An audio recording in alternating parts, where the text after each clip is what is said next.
Hi, guys. Thank you so much for joining us at Ace Your Health Podcast. My name is Dr. Choksy. This is Erin Hanley. She is our expert gardener of the year. So, thank you so I'll much. take that. Yeah. You've heard her before. She has Paradise Kitchen Garden. This is her passion. She's also an expert in many other things. But today, our topic of conversation will be gardening and looking at gardening from a very different perspective and just understanding gardening 101. We're bringing in gardening into this place in a medical facility. We're combining it with our health, and how can our patients learn to garden for their health so that that particular disease gets better. And as we move forward, the time and era that we are in right now, the type of food that we're getting, the availability of land, and all of these issues, the topics that we have on hand, we have forgotten how to take care of the food and bring that food into our kitchen table, because everything is coming in some sort of package and some sort of pre-packaged deal. So today we're going to talk about why, right? What's the real reason behind gardening, and why and how are we bringing that into medical, mainstream, anti-aging, functional treatment, and how this can become a modality of a tool, a care modality of treatment for us. So let's ask us, what do you think? Why garden? Well, I like to consider gardening a labor of love, because you're going to put some work into building a garden, but also understand that there are many different types of gardens. There are many different sizes of gardens. And there are different times of the year that which we can garden. So I garden because I like to say that I go to my happy place. It's just a way for me to disengage from the world, have some peace and quiet, be out in nature, experience the elements, and really just kind of let go. So I garden for many reasons, but I would say the main reason is really just it's a healthy escape, and one where you can get exercise, you can get sunshine, you can go out in the rain and garden if you want. But ultimately, if we can put nutrient dense fruits and vegetables on our tables, the food itself tastes so much better. And there's such reward in knowing that you grew something, and especially if you grow from seed, to see that process of growth and development. So that's why you garden. Why do you think everybody should garden? What's the bigger reason Yes. why gardening needs to happen? All right. So I'm going to bring in a few statistics because this is really getting to the problem. And there is a problem that needs to be addressed in this day and age. And part of the problem is that let me back up for a minute. I watched a fantastic documentary last night that I'd like to just announce to folks. It's called The Need to Grow. And if these statistics are true, which I believe that they are, one of the things that we can learn from this class is basically that agriculture is the most destructive activity on our planet right now. Many people are very aware and familiar with factory farming and the methane and the emissions and the carbon footprint that is created on an agricultural that is based on producing animals for food. But believe it or not, growing monocrops of corn and potatoes, meaning growing fields and fields and fields of only corn or only potatoes, is been a real disaster. It's been a real disaster because if you look out in nature, corn is actually never grown by itself. Potatoes are never grown by themselves. Whatever that crop is, soybeans, doesn't matter. These plants have existed for eternity with one another. So our ecosystems need to be diverse. There needs to be a checks and balances in place. And when we create these diverse ecosystems, we can eliminate major pest problems. We can eliminate the need for herbicides and other chemicals. A few other statistics for you. So Earth has lost a third of its farmable soil in the last 40 years, which is truly heartbreaking because if that's the case, that's a big number. That's a crazy number. And so to put it into a visual, 30 soccer fields of soil are eliminated every single minute on planet Earth today. 30 soccer fields a minute. How do they eliminate it? All right, so let's quickly discuss the difference between dirt and soil. What we have now across the planet is basically dirt. And the reason I call it dirt is because we have extracted so much out of the soil over the years without really giving anything back. We know more about space than we do about the ground underneath us. You could pick up a handful of healthy soil and you literally have more organisms sitting in your hand than there are people on the planet. So these microorganisms are the key to our survival. They are acting in ways that we can't even understand fully. And this is where I think science is going to go in the future in terms of farming and gardening and agriculture. A couple more statistics for you. 70% of soil has been destroyed. And if we're going to continue at this rate, we literally will not have farmable soil in 60 years. So there's a real need for folks just like you and me to grow something, anything, and improve the soils around our homes, our schools, our churches, places of business. And this is also a wonderful way to get the community together as well for a common good. That's a pretty short number of years that we have left. 60 years is nothing. We might run out of land before we run out of water. That's what that means. That's exactly it. That the only living ecosystem, if we don't have soil, will be the ocean. And we know that our aquifers are even contaminated because there's been a lot of nitrogen runoff. And that gets a little bit technical, but it just basically means that whatever we use chemical means to grow plants but kill everything else, there's a buildup of nitrogen that occurs, and that nitrogen needs to actually sink back down into the soil in order to refeed the soil. But what's happening is, because the soil has been so depleted, it does not have the capacity to maintain moisture. Mm-hmm. And that's a real issue, because then you start seeing runoff of these chemicals into our waterways. Everything from creeks to rivers to lakes to oceans, because it's all going to the same place. So in a way, while we're destroying the soil, we are also contaminating and destroying the ocean. Mm-hmm.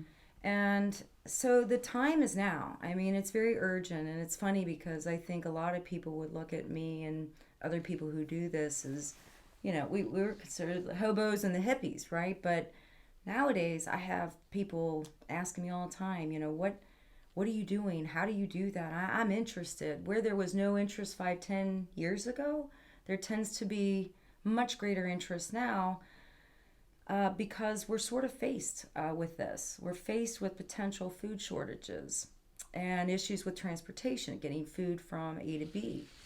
And in that transportation, so much is lost. Nutrients are lost. You're already looking at a depleted food. Mm-hmm. but 12 hours of transportation, you're losing the life force of that food. So if we can grow these foods in our own backyards or balconies, you can literally bring in nutrition at a level that was meant for us. And that's not to say that you still would need supplementation, because most of us have been depleted of these minerals and nutrients for years.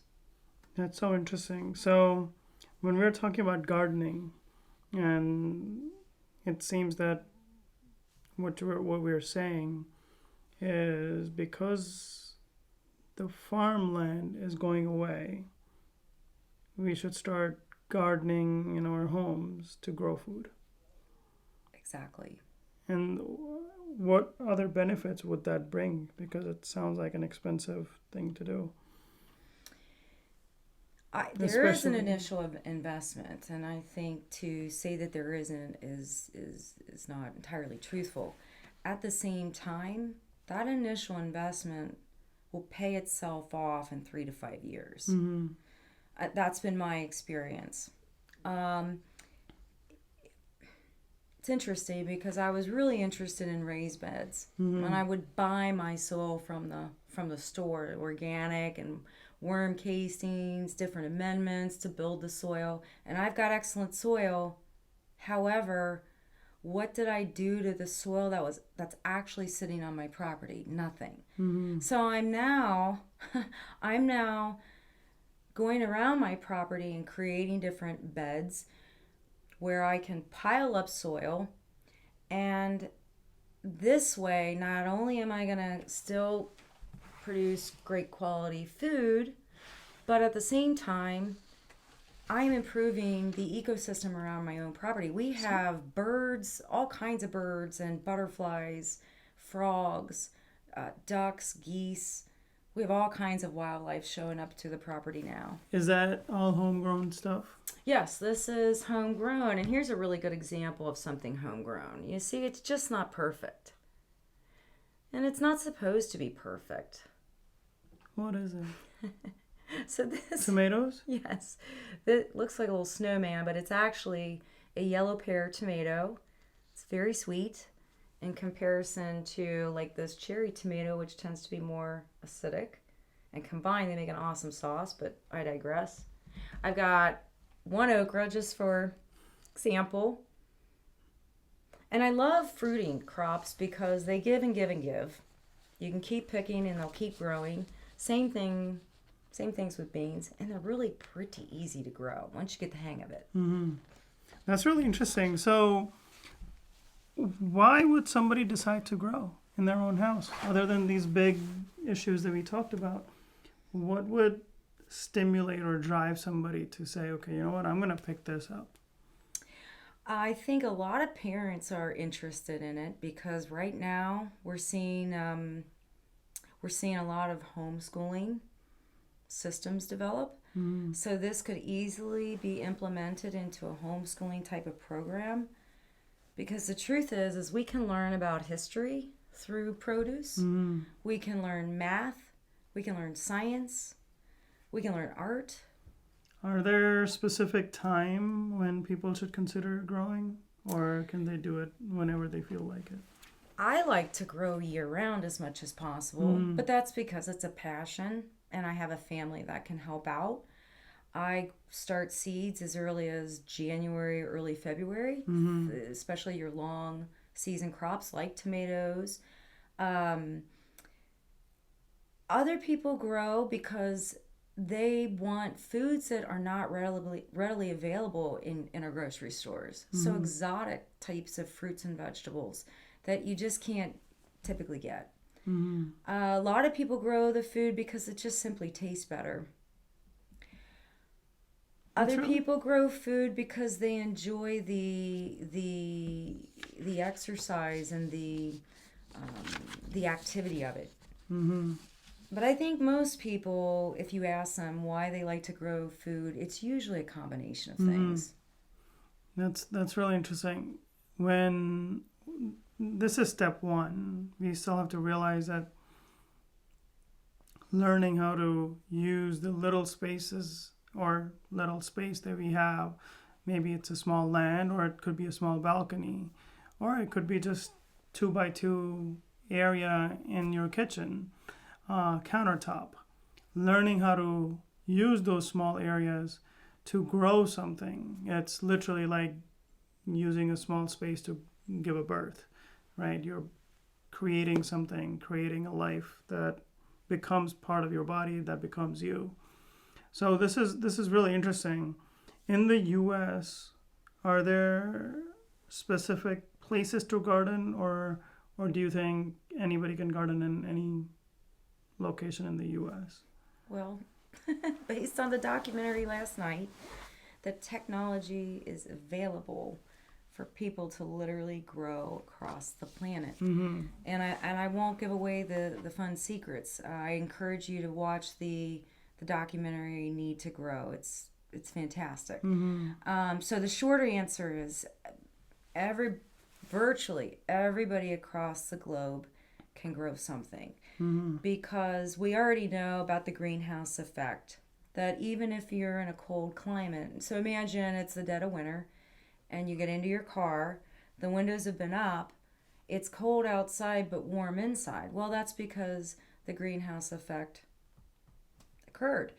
And it's the same thing with standard greenhouses. And what's great is that a lot of people will repurpose old windows and create their own greenhouses. So you don't even have to go out and buy a kit. You can literally put windows together in a rectangular form and essentially build your own. And then you save on time and costs, and you're also recycling. So just by virtue of the fact of having a greenhouse or something similar, even a cold frame, which is just a smaller version of a greenhouse, we can grow lettuces, herbs, tomatoes do awesome in a greenhouse. Peppers do awesome in a greenhouse because they also like the humidity. But you don't even need to go greenhouse route. I have a south-facing window in my kitchen, which brings in a lot of light. So even in the winter when my house is still cool, because of the amount of sunlight that window gets, I'm able to start seeds early on, get them going, so that come March, April, May, when it's time to plant outside, those plants have already been pretty well established. That's pretty interesting. So I think we need to take a deeper dive into learning about how to create those kind of snowmen that we have out of tomatoes.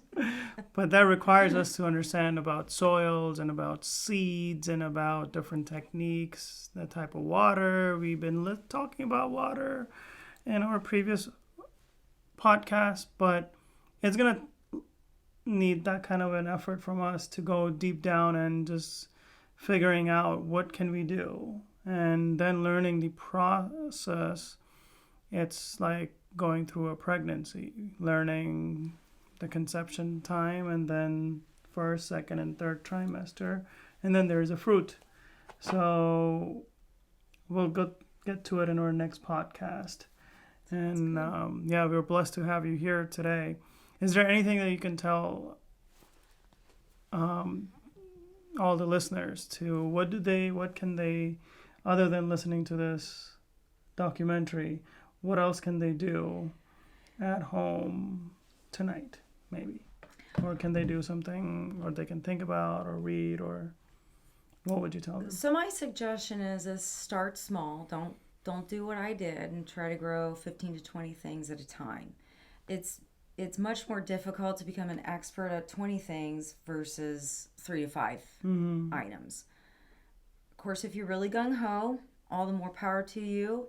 I would suggest getting yourself a really good book, hiring a gardening coach like myself. There's lots of resources out there. If you wanted to shortcut the process, I would suggest getting a really good vegetable gardening book. There's lots on the market. I use one called the Vegetable Gardening Bible. I can't remember the author at the moment, but this gentleman has got a garden in Vermont. obviously very northeast. You can imagine he's probably dealing with a lot of wind and cooler weather, and yet extremely successful because so much of what produces this great stuff depends on the quality of the soil. And obviously, soil is one component. Water is extremely important. Air, too much air or not enough air.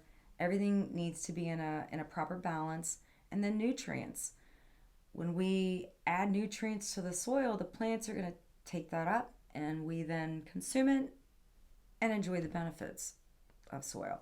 I actually wanted to just rattle out a few more statistics, if that's okay. Yeah. So I thought this was interesting, that and this was according to the Business Insider. Billions in tax dollars are being subsidized for junk food. So your McDonald's and White Castles, and I'm not trying to pick on any fast food restaurants, but the reason that your burger is $2, I mean, think about it. If a cow, in order to process it into a burger, takes many, many months. And so to get a $2 burger doesn't even make sense. So how is that possible that we're able to get our hands on such cheap food? It's possible because the government subsidizes these industries. Most people are aware of this by now. This is according to The Guardian. But pesticides are linked to bee decline. This is extremely important because if we don't have bees, butterflies, moths, ants, and other pollinators,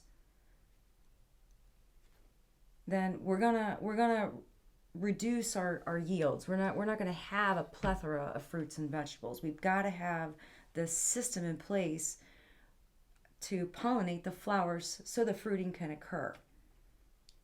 Industrial farming costs the environment $3 trillion a year. This is just such an incredible waste of money, and this is a type of farming that is just really outdated.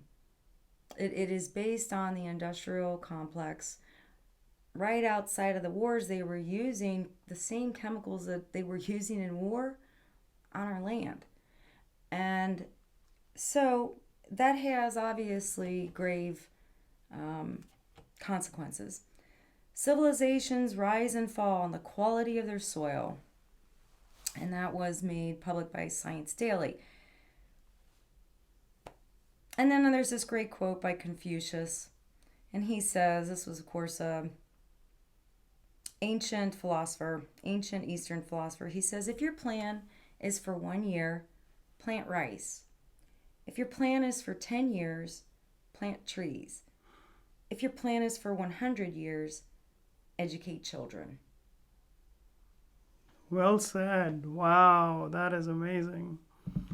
We need to keep all of these things in mind as we continue to move forward into learning the process of gardening, and we'll continue to solidify the importance of gardening and our food, not only on our body, on our health, specific diseases, but also on our state of mind and the state of the ecosystem that we live in, especially the planet Earth, as what we have done, and knowingly or unknowingly, what has happened in the last 100 to 200 years due to a lot of forces, from egos to greed to money to lack thereof.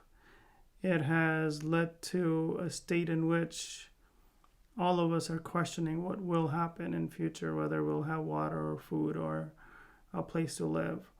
So in order to protect ourselves and probably our future as human species, I guess this would be a one small step that we can take to learn and just educate, as Confucius says.